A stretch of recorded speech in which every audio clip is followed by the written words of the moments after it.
How's it going, everyone? It is I, Anime Outlet, and this is part 1 of What If Deku Had Water Breathing. And now, let's begin. The screams and cries of a baby echo throughout a mountaintop. As we zoom in, we end up finding Izuku being born to his mother, Inko, as their house is located on the top of a mountain with the rest of their family. As we now end up cutting forward 4 years, we see a young Izuku running around the halls of their house, waving around an All Might action figure, waving it around excitedly as if All Might was flying, about to go and fight another villain. As Izuku would be doing this, his mother would end up walking over to him before asking him to calm down. "Izuku, let's go see what your quirk's going to be," she would say, smiling down towards the young child. Izuku excitedly would pump his fist into the air. "Yeah! I can't wait to see what my quirk's going to be," he would yell, as he would then rush over towards where his mother was getting his boots, where she would then put him on to Izuku. It had just rained the night before, and the mountain was extremely muddy, so the journey down it towards the doctor would be just around 2 hours long. As they would end up departing, they would slowly walk down the mountain, as they would finally reach the bottom 2 hours later at just around 9 a.m. at the exact time the doctor's office would open. As they'd be walking in, they'd be the first to arrive, as the doctor would then greet them. "Hello, Mrs. Inko and Izuku," the doctor would say, before hurriedly pushing them into a private room. "So I hear you are to take a quirk test, are we? Well, let's find out what kind of quirk young Izuku here is going to have," the doctor would say before taking a blood sample, going back to the lab. 5 minutes later, the doctor would return with a sorrowful face. "Look, how do I say this?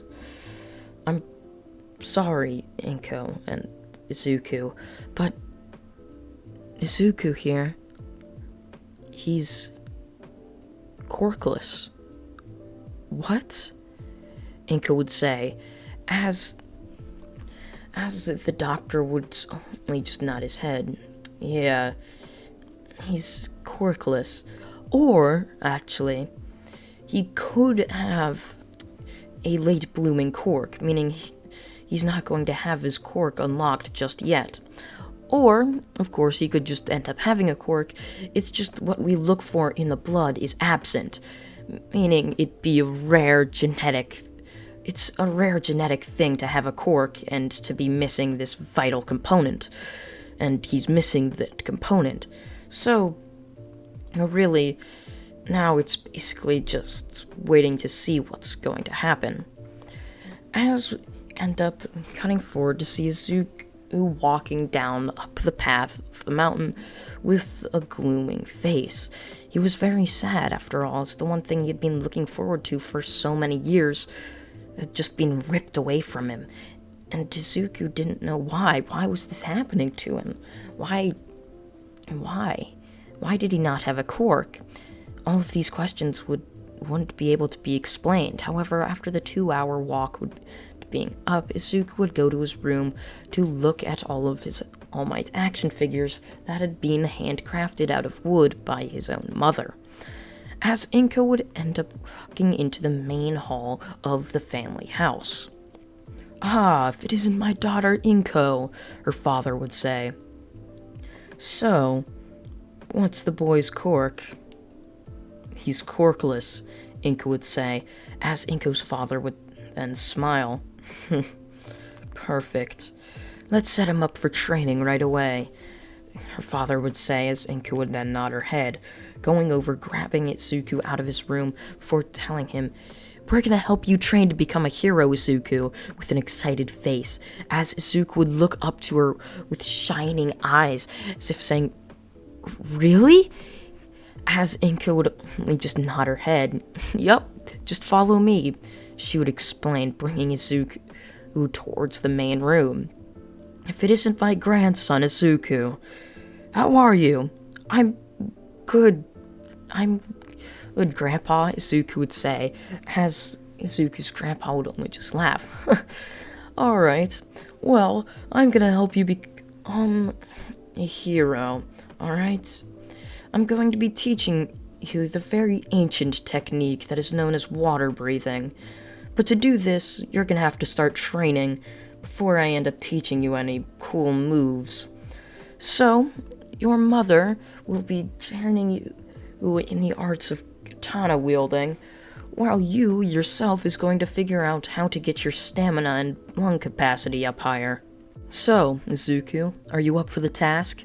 Izuku would excitedly nod his head. Yes, I am, he would say, shaking up and down. Well, then your first training exercise is to run down the mountain and then up the mountain every single day. After a year of doing this, I'll give you a new training task. Once you are 10 years old, I'll start training you in the use of water breathing. Good luck, Izuku, his grandfather would say, as Izuku would then just walk back to his room, excitedly waiting for the next day to begin his training. As Izuku would be zooming around his All Might figure in his bed until he would slowly cast away into the adventures of sleep. And once Izuku was there, he would jolt up right as the clock struck 9 a.m. He would put on his running shoes before running down the mountain, being careful not to trip, running down as the once 2-hour walk turned into about a 1-hour run, as Izuku ran half of it while also walking half of it. As you got to remember, Izuku is only 4 years old. He's not that old, so he's not going to be able to do this. And most 4-year-olds couldn't run for 2 hours straight. So as Izuku made it down to the bottom, he would fall back, falling asleep for an hour before running back up the mountain, which would take him an hour and 30 minutes as he was still quite tired.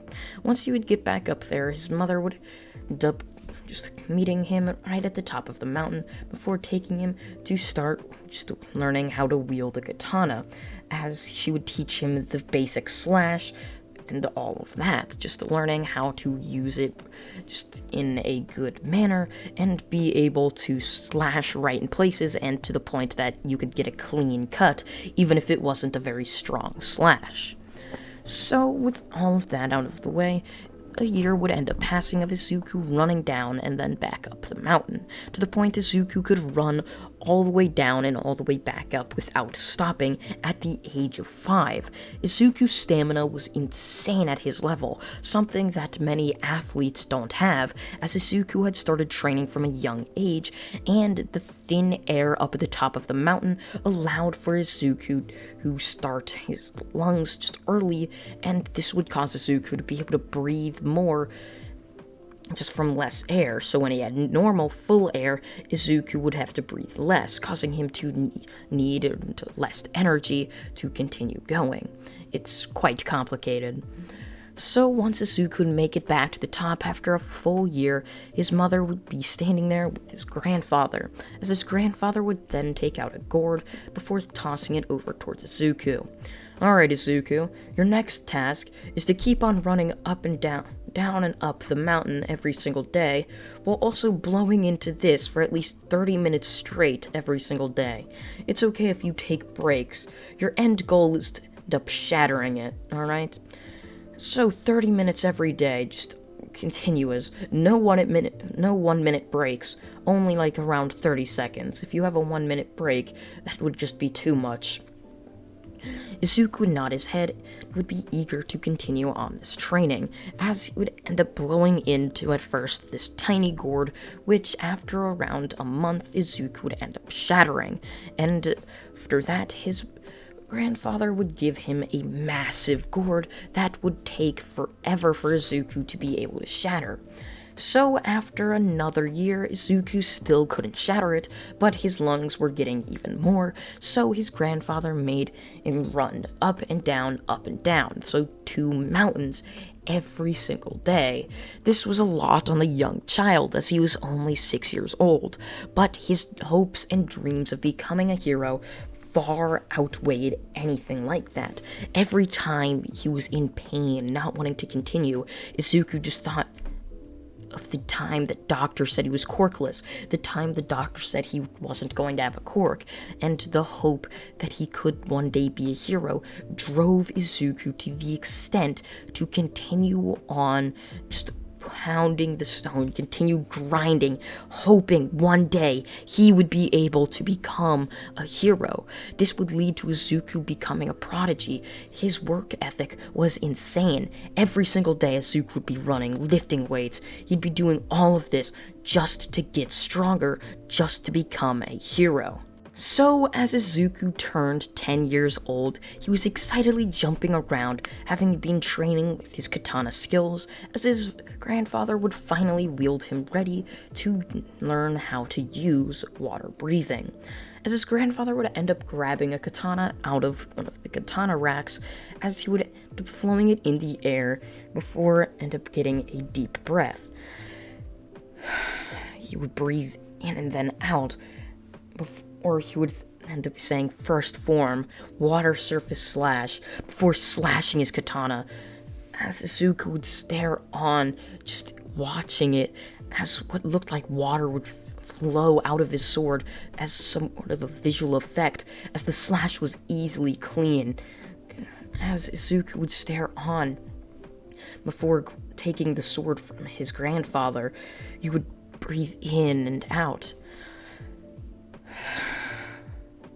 He would do that multiple times before lifting the sword into the air, running forward, before saying first form, water surface slash, and slashing with the sword, causing for a clean slash as his father would be nodding in approval while smiling. Good, Izuku. Good. That's going to be enough for today. I know it wasn't very long. Just keep practicing that over and over again. Alright? Tomorrow, we'll learn the second form, water wheel. Izuku would nod his head, as he would then go out into the courtyard where many dummies were set up for Izuku, as he would end up rushing towards them, breathing in before saying first form water surface slash and slashing them cleanly in half. As the day would end up passing, full of Izuku training, as finally, once the day would pass and the next day would come, Izuku would walk into his grandfather's room, where his grandfather would be standing there with a katana. Alright, Izuku, this one's gonna have to be taken outside, alright? So, here's water wheel. Second form, water wheel, he would say, jumping up into the air, raising his sword above him, before spinning in a circle, slashing everything in front of him. Izuku would watch this before jumping in the air, saying water wheel before end up falling flat on his face. He didn't get it the first try like the surface slash, as his grandfather would show him it 3 more times. However, Izuku still couldn't get it. Finally, Izuku, now mad, pissed off that he couldn't do it, would end up cracking his knuckles, breathing in a very deep breath, jumping into the air, second form, water wheel, he would yell, spinning, doing multiple flips, spinning at such high capacity, causing a just crater to be formed in the ground after his katana had made contact with it. His grandfather would look at him with just happiness. Good, Izuku, good. We now end up cutting forward to see Izuku walking into middle school. He was homeschooled for all of elementary school, but now that it was middle school, he couldn't be homeschooled any longer. So as Izuku would end up walking in as the ripped middle schooler he was, would end up walking in before walking to his classes, just sitting down. It was quite the new experience to him, however, Izuku honestly didn't care too much. So as the day would end up passing, Izuku would be sitting on the swings, just taking a break, taking it all in from all the things he had done that previous day. So when I go to do the water wheel, gotta jump high in the air, and I got a front flip. Yes, that's right. Izuku would be talking to himself, when all of a sudden he would end up hearing someone yell, "Hey, stop it!"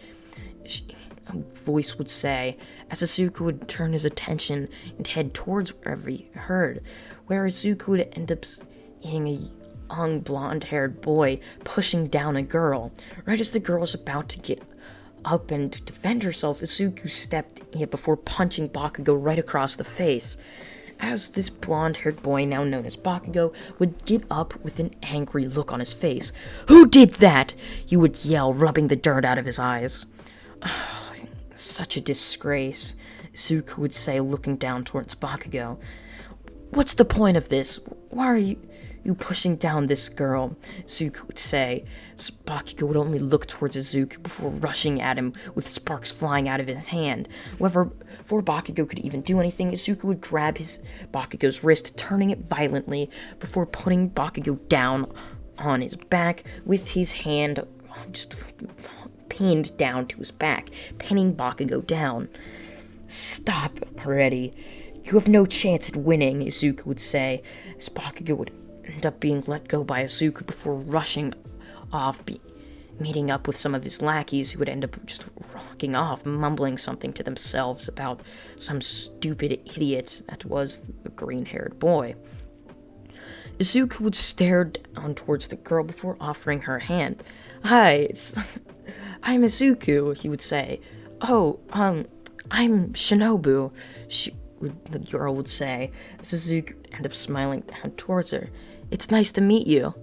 And that is where part 1 of What If Deku Had Water Breathing comes to an end. I hope you all did enjoy this part, and if you did, please consider subscribing, as it really does help this channel out, and you can even be notified when the other parts of this series do end up coming out. I thank you all for watching once again, and goodbye.